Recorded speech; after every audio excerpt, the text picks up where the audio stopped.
गणेशोत्सवाला सुरुवात झाली आहे. आजचा 10वा दिवस आहे. आपण तरीही बाप्पाच्या दर्शनासाठी सगळ्यांकडे जातोय आणि झी 24 तासच्या ऑफिसमध्ये आज आमच्या बाप्पाच्या दर्शनासाठी आलेत फुलवंती या चित्रपटाची टीम, प्राजक्ता माळी आणि गश्मीर महाजनी. त्यांच्याशी आपण त्यांच्या चित्रपटाविषयी काही किस्से जाणून घेणार आहोत आणि त्यासोबतच त्यांच्या बालपणीच्या गणेशोत्सवाच्या काही आठवणी जाणून घेणार आहोत. सगळ्यात आधी तुमचे झी 24 तासमध्ये स्वागत आणि गणेशोत्सवाच्या खूप खूप शुभेच्छा.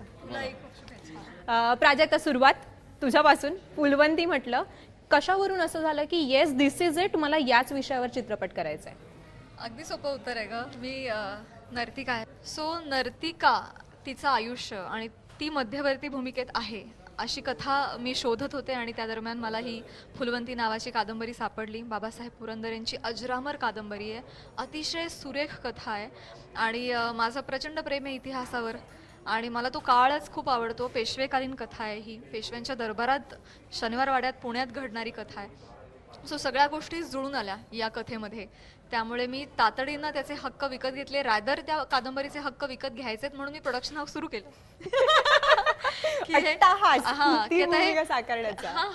की भाई बाकी कोणी नाही घ्यायचं तर हे मी मला पाहिजे, कारण खूप जण त्या कादंबरीच्या मागे होते हे मला नंतर कळलं आणि कोणालाच देत नव्हते अमृत पुरंदरे हक्क. हा आणि ते हास्यजत्रेचे फॅन निघाले, त्यामुळे मी त्यांना फोन केला, या लगेच या असं म्हणाले आणि मी 3 तासात त्यांच्या ऑफिसमध्ये होते. मी मुंबईहून प्रवास करून पुण्याला पोहोचले आणि आम्ही साईन केलं होतं. सो दॅट वॉज इझी, म्हणजे एकदम असं तिला असं हास्यजत्रेमुळे एकदम इझिली असं मिळालं, म्हणजे देवाचा आशीर्वाद. सो हे होणं होतंच. इट वॉज डेस्टाईन असं मला नेहमीच वाटत आलंय. आणि मला खूप साधर्म्य पण वाटतं फुलवंती या कॅरेक्टरविषयी. जेव्हा आता तुम्ही चित्रपट बघाल 11 ऑक्टोबरपासून तुम्हाला जाणवेल, तर मला नर्तिका म्हणून, माणूस म्हणून, बाई म्हणून मी खूप रिलेट करते.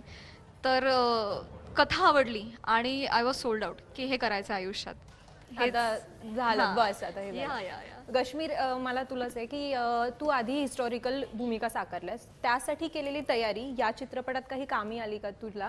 आणि अर्थातच कशी सगळी प्रोसेस होती, कशी तू भूमिकेसाठी तयारी केलीस?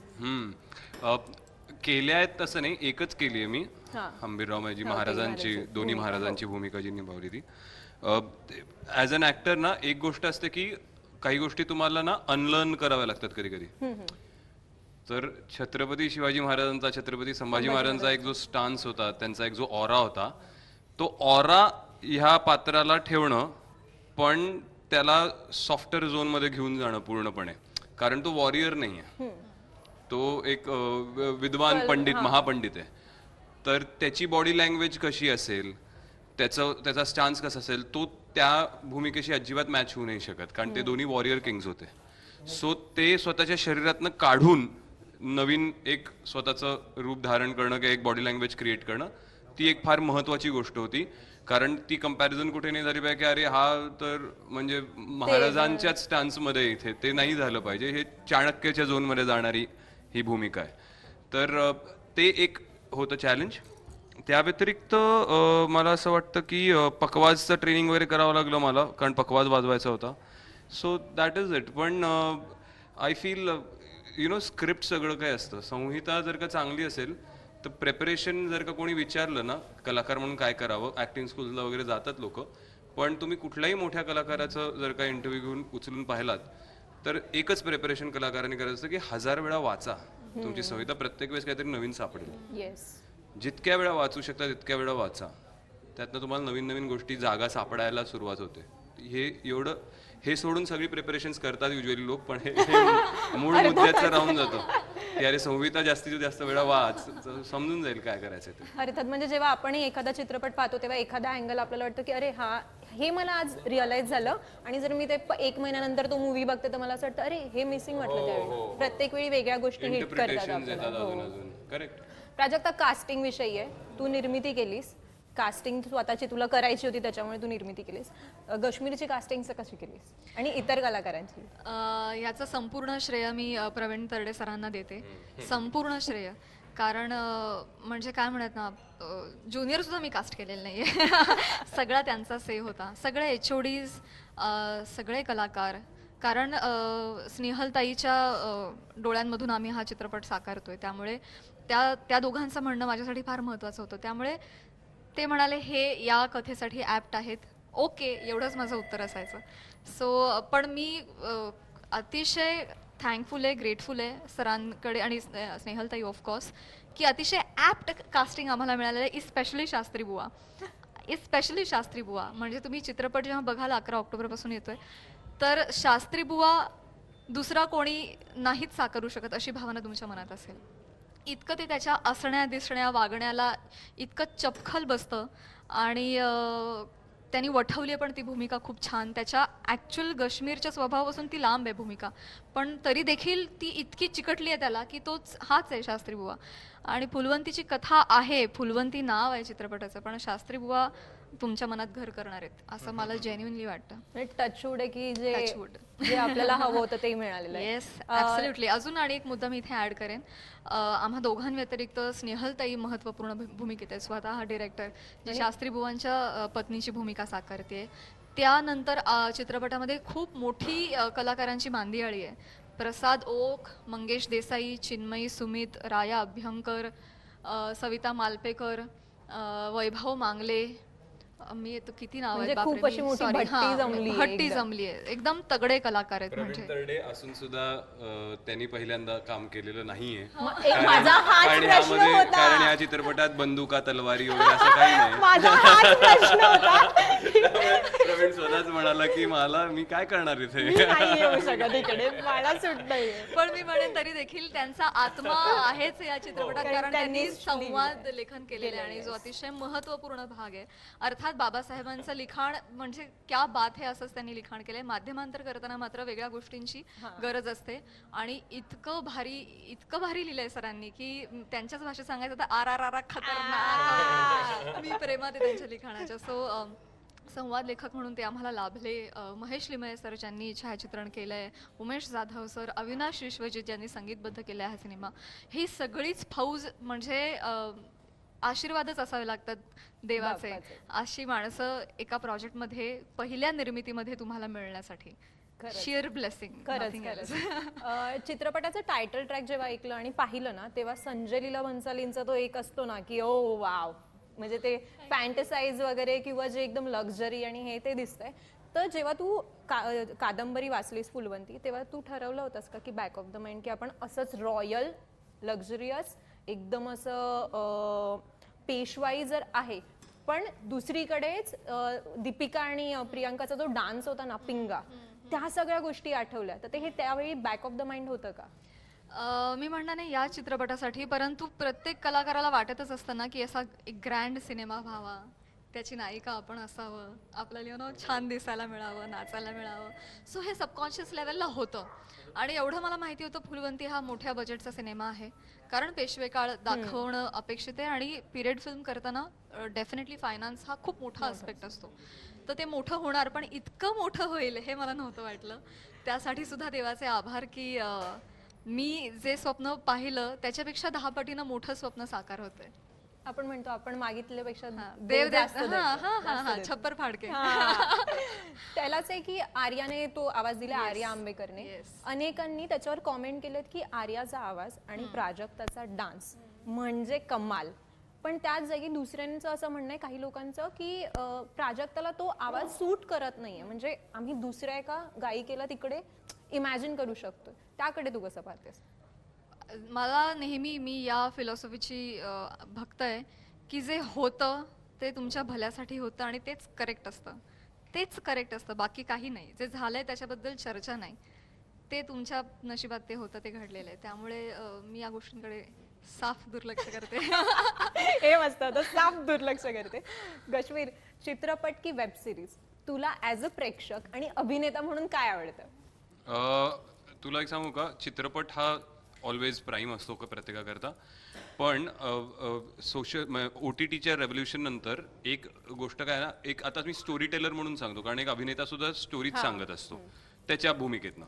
सो कित्येक असे विषय असायचे पूर्वी जे उचलायला भीती वाटायची, कारण 2 तासात किंवा 2.5 तासात हे कसं मांडणार, ह्याचा कॅनव्हास खूप मोठा आहे आणि हे मांडायला आपल्याला 6 तास किंवा 8 तास लागतील. तर अशा विषयांकरता ओपनिंग OTT मुळे आलेली आहे की जिकडे तुम्ही 6 एपिसोड 8 एपिसोड मध्ये ती कथा छान मांडू शकतात, तेवढी स्पेस तुम्हाला मिळते आणि लोक बिंज वॉच करून बघतात. सो ती 8 तासात 9 तासात मांडायची जी कथा असते ती OTT मुळे तुम्ही सांगू शकता. सो त्यामुळे मला वेब सुद्धा तितकंच महत्वाचं वाटतं की सो तुम्हाला मला कोणी एका खूप मोठ्या लेखकांनी सांगितलं होतं की subject is the king. Yes. कुठली टेक्नॉलॉजी वापरायची, कुठला प्लॅटफॉर्म वापरायचा, कुठला क्रू घ्यायचा, ती कथा कशी, त्याच्याकरता काय काय निवडायचं हे सगळं सब्जेक्ट ठरवतो. त्या सब्जेक्टला कशाची गरज आहे. सो वेबचा सब्जेक्ट तुम्ही योग्य तसा निवडला पाहिजे आणि फिल्म करता कुठला सब्जेक्ट हे तुम्हाला निवडता आलं पाहिजे. तर दोन्ही आय थिंक दोन्हीचं पारडं समान आहे, म्हणजे कुठलंही जड नाही आहे एकमेकापेक्षा. दोन्ही आवडतं मला. फक्त मला चुकीची निवड केलेली असली तर मला त्यात काम करायला नाही आवडत, की असं वाटतं की अरे ही स्क्रिप्ट 2 तासात झाली पाहिजे, हे 6 एपिसोड 8 एपिसोड घेणे, मग मला वेब नाही करायला आवडणार तो शो. पण जर का तसा विषय असेल की जो सांगायला 6-8 तास लागणार आहेत, तर मला तो जेवढं फिल्मवर प्रेम आहे तेवढंच ते करताना मला प्रेम वाटेल त्याचं. कारण मला ती संधी मिळते तो सब्जेक्ट सुद्धा, ती स्टोरी सुद्धा सांगायची, जी मला संधी आधी नव्हती फक्त सिनेमामध्ये जेव्हा होतो तेव्हा. त्याला आणखी एक असा प्रश्न आहे थोडा वेगळा आहे की चित्रपट सृष्टीत आहे ना सध्या जेंडर इक्वॅलिटीवर बोललं जात आहे. त्याच्याकडे तू एक अभिनेता म्हणून कसं पाहतो? कोण बोलतोय काय बोलतोय मला माहित नाही काही. म्हणजे असं अनेकदा म्हटलं जातं की अभिनेत्रींना जेव्हा मानधनाची गोष्ट येते तेव्हा त्यांना कमी मानधन दिलं जातं आणि अभिनेत्यांना जास्त मानधन दिलं जातं ऍज कम्पेअर टू. असं नाही की त्या काम करत नाहीये, त्याही तितक्याच वेळ दिसतात स्क्रीनवर आणि अभिनेताही तितक्याच वेळ दिसतात. तसं असेल तर इक्वल सी परत आता जसं मी म्हणतो ना की टेक्नॉलॉजी किंवा कुठली गोष्ट ही सब्जेक्ट डिसाईड करते, तसंच मानधन हे प्रत्येकाचं अर्निंग कपॅसिटी डिसाईड करते. ह्याच्यात जेंडर आपण आणतो घुसवतो म्हणून ते मुद्दा आलाय. मी स्वतः चित्रपटात काम करतो, तिला विचार, ती आता निर्माती आहे त्यामुळे ती सांगेल तुम्हाला चांगल्यापैकी. तर मी सांगतो तुम्ही मी चित्रपट पैशाकरता करतच नाही मुळात.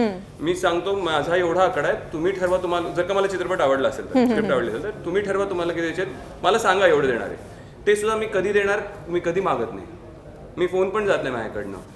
तुम्ही जर का 12 तासाच्या शिफ्टमध्ये 19 तास काम केलं तर मी कधी ओव्हर टाईम मागत नाही. मी एका शब्दाने कोणाला बोलतही नाही, ॲज लॉंग ॲज सीन चांगला होतोय का आणि चित्रपट. माझं म्हणणं सगळं त्यात होता, पैसे कमवल्यावरती मला द्या. सो बेसिक आयडिया काय, पैसा येतोय का. माझा चित्रपट लागल्यावर सॅटर्डे संडेला लोक जाऊन माझ्याकरता बघतायत का, त्यावर ठरणार माझी मार्केट प्राइस. ह्याच्यात मी पुरुष आहे का मी महिला आहे ह्याचा काही संबंध नाही. आता गणेशोत्सव म्हटल्यावर गणेशोत्सवाच्या थोड्याशा आपल्याला बालपणीच्या आठवणी करायच्या आहेत की तुझी आणि गश्मी तुझी, तुमच्या दोघांची तयारी कशी असायची, जल्लोष कसा असायचा, किती उत्साही असायचा तुम्ही दोघं? माझं तिच्याकडनं तुला जास्त छान छान गोष्टी मिळतील. मी मला माझ्या घरात मी, आई आणि बहीण असे आम्ही वाढलेलो आहेत. माझ्या आईने मला वाढवलं. सो आमच्या आजोबांच्या काळातनं गणपती येत चाललाय, महाजनींचा जो गणपती येतो. सो ती प्रथा आम्ही चालू ठेवलेली आहे. मला बेसिकली खूप जल्लोष आणि खूप मोठा आवाज आणि खूप शोषा, मला ह्या प्रोफेशनमध्ये ते सतत असतं आमच्या अवतीभोवती. त्यामुळे मला ना, मी खूप शांत पर्सनल आहे. मी बाहेर पार्टी, तुला कधी मी इंडस्ट्रीच्या पार्टीज मध्ये किंवा कुठल्या फंक्शन्स मध्ये कुठेच नाही, इव्हन जनरल सुपाऱ्यांमध्ये दहीहंडीला कुठे गेलो असं कधी दिसणार नाही, अनलेस कोणीतरी खूप जवळचं व्यक्तीने बोलवलं तर. कारण मला ते खूप इरिटेट करतं. माझं मी त्यापेक्षा 4 मित्रांना घेऊन घरी बसीन, ज्यात मी मस्त बॉक्सेस आणि बनियान घालून बसलो असेल आणि तासन तास गप्पा मारेन. सो आमचा गणपती पण घरगुती खूप छोट्या प्रमाणात होतो. म्हणजे गौरी गणपती असतात आणि खूप मनाने सेवा करतो आम्ही त्याची. बाप्पाची एक छोटी मूर्ती आणतो. माझा मुलगा आता माझ्याबरोबर करतो, ते 5 वर्षाचा आहे. सो त्याला मी सगळ्या आरत्या पाठ होत आहेत त्याला माझ्याबरोबर आरती करून. त्याला गणपतीची जी आधी प्रतिष्ठापनेची पूजा आहे ती मी स्वतः करतो. आम्ही गुरुजी नाही बोलवत, मी स्वतः बसून 1 तास ती पूजा करतो. म्हणजे एवढं सगळी ही सगळी सेवा करतो. मी मिरवणुकीत नाही जाणार, पण मी ही सेवा अगदी मनोभावे करीन. आणि तेच माझा मुलगाही मग माझ्या शेजारी आता पाटावर बसायला लागला आणि तोही ती सगळी पूजा ऐकतो.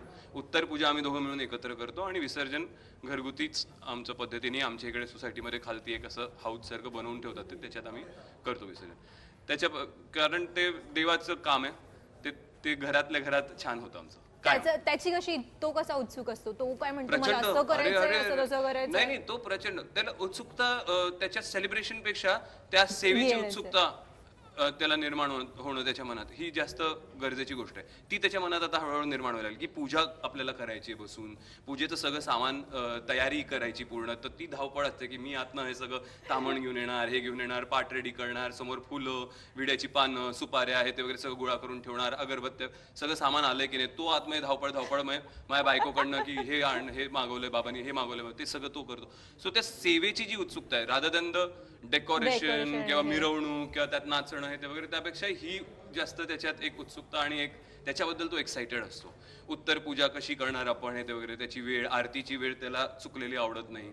सो ह्या गोष्टी त्याच्यात इम्बाईब होतात. सो त्याचा एक्साइटमेंट त्याच्याबद्दल असते की बाप्पाची आरती, बाप्पाची पूजा त्याच्या शेवटी ते संस्कार म्हणतो ना आपण की ते त्याला घडत आधीपासूनच एकदम राहतात. होत आणि संस्कार आहेतच, पण ते मुद्दाम घडवायची गरज आहे. मलाच मनातनं ते तेवढंच करायला आणि तसं करायला आवडतं, तर ते ऑटोमॅटिकली त्याचं तसं होत चाललं. हो. प्राजक्ता तुझ्या आठवण. मम म्हणेन, कारण माझ्या भाच्यां पण सेम रिॲक्ट होतात आणि माझी पण हीच इच्छा असते की अथर्व शीर्ष पठण, गणपती स्तोत्र त्यांना पाठ असावं, आरत्या याव्यात, मग त्यांना त्या पूजेच्या गोष्टी कळाव्यात. आम्ही सुद्धा घरी आम्हीच गुरुजींना न बोलवता प्राणप्रतिष्ठा करतो, उत्तर पूजा करतो. मला वाटलं काय ते खूप एक्साइटिंग असणार. हो, म्हणून गश्मीरने एकदम नाही, पण या बाबतीत मी अतिशय सिंक आहे गशबरीशी, की मला पण अजिबात आरडा ओरडा ध्वनी प्रदूषणाच्या मी एकदम विरोधात आहे. शांतपणे आपापल्या घरी मोठ्या आवाजात पण नाही. प्रार्थना आहे ना ती, एक आपण देवाची आराधना आहे, आरडाओरडा करून का करायची वगैरे वगैरे. इको फ्रेंडली गणपती, शाडूचीच मूर्ती आणि फुला पानांचीच आरास, आणि मग ते आमच्या बागेतच विसर्जन होऊन ते पाणी झाडांना वगैरे, मग ते जे काय फुल आणि हे सगळं निर्माल्य असतं ते कंपोस्ट खत वगैरे त्याचं होणार वगैरे, असं सगळं सागर संगीत सेलिब्रेशन विथ रिस्पॉन्सिबिलिटी हे आम्ही धोरण गेले कित्येक वर्ष पाळतो. सेव्ह नेचर आपण जे म्हणतो ते ऍट दी एंड आपल्याला करायला हवं. आताची लोकसंख्या पाहता आपण जर राडा केला तर पुढे राडा होणार आहे आपलाच. हा बिलकुल. त्यामुळे ह्या सगळ्या गोष्टी, आणि मला असं वाटतं की जसं व्योमचं पण होतंय काश्मीरच्या मुलाचं, की बघून मुलं जास्त शिकतात. तुम्ही काय करताय, तर आपण ते तसं वागलो की त्यांच्यावर आपसूक ते संस्कार होतात आणि पुढच्या पिढ्यांपर्यंत त्या गोष्टी कॅरी फॉरवर्ड होतात. सो माझा पण हा प्रयत्न असतो की आपण काय करतोय त्यांच्या समोर ह्याच्यावर आपली नजर असली पाहिजे. ते आपसूक शिकतात. मी आई वडिलांच्या पाया पडते ना, तर आता माझी भाची आपसूक पाया पडत जाते. आपसूक तिला न कळत घडणारे हे संस्कार आहे. ऍब्सोल्युटली. आणि गणेश उत्सवाच्या विशेष वेगळ्या आठवणी नाहीत. एवढी मला लहानपणीची सगळ्यात पहिली आठवण एवढीच आठवते की आईनं काहीतरी असं छान उकडीचा काहीतरी पदार्थ केला होता जो मला प्रचंड आवडला होता, आणि तेव्हा माझं ठरलं होतं हे सतत पाहिजे. जे की उकडीचे मोदक होते. म्हणजे बाप्पा आला की उकडीचे मोदक, आवडीची गोष्ट. प्रेम बसलं मग माझं त्या उत्सवावर, प्रेम की आई 10 दिवस असं मस्त काहीतरी करते.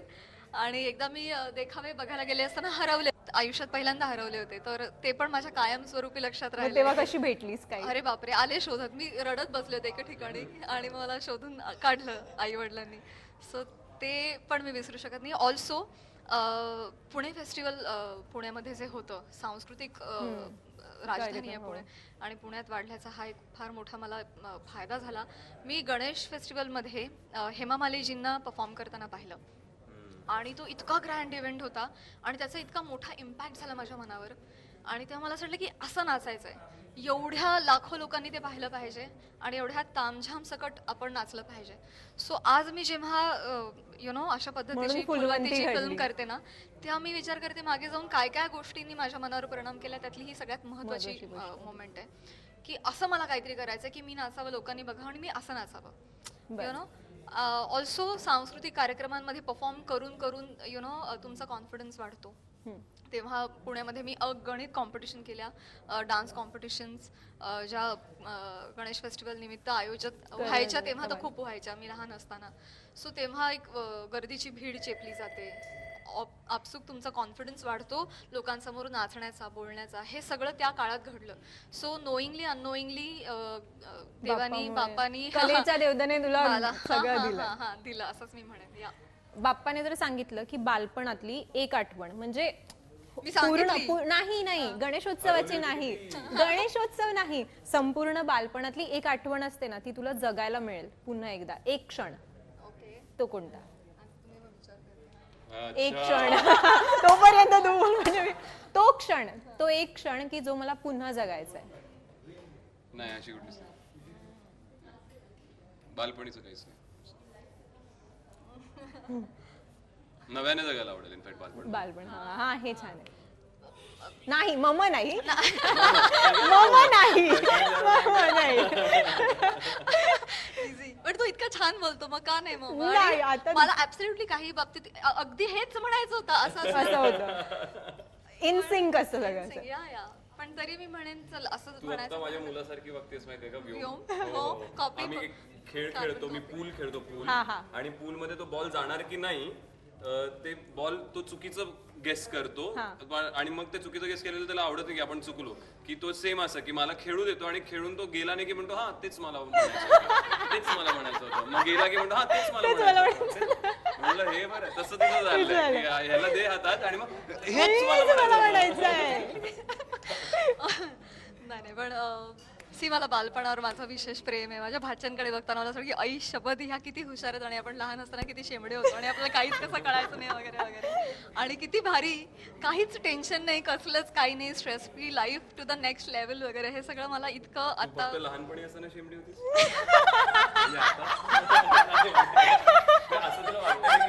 म्हणजे आता शेवटी आय डोंट नो हे कुठे चाललंय, पण मी जेव्हा रडायचं सीन करते तेव्हा माझ्या नाकातून डोळ्यातून पेक्षा नाकातून पाणी जास्त आहे. पण कुठे होते मी? हा, बालपण. तर येस, त्यांच्याकडे बघताना मला असं वाटतं की हा पुन्हा जगायला आवडणारी गोष्ट आहे ना ती. तर येस, लहानपणी काही अभ्यासाचं टेन्शन नाही, पैसे कमवा आणि ह्या त्या करिअर, काय टेन्शन नाही.